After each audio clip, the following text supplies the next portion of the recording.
Okay, this is a tutorial for hobbing the bolt for the Greg's Wade extruder body. And if this repeats somebody else's work, I apologize, I have not seen it. So what we do is we take and get the bolt into the gear, and then we get it set up with the washers. And this is after we put in the bearings into the extruder body. We put it in, we line up the bolt and mark it where the hole is for the extruder with the sharpie. And we turn it as we mark it.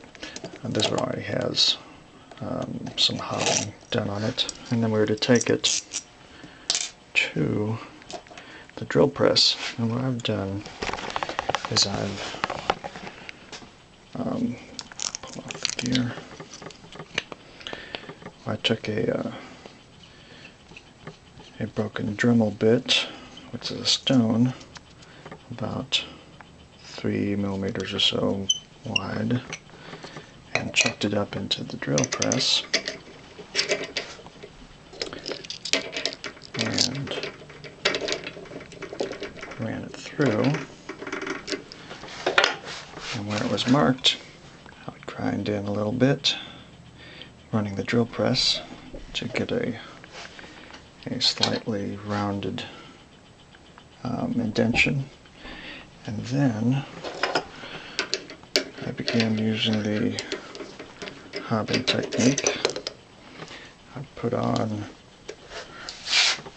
14 5/16 inch washers, put it back in to the drill press, and then this time I took the belt off the drill press to allow it to free spin easier, and then I take a 632 tap and put it in my drill, and then I got some blocks here to set the drill on, and basically align it like so, and press it in there, and the washers help hold it from walking down the bolt.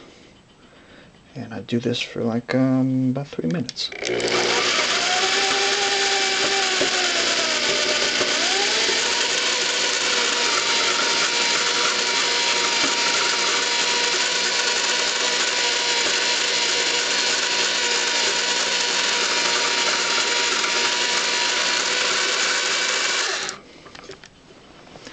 And allows it to spin around and hob the bolt fairly well. And I'm almost done. And I think that's about it.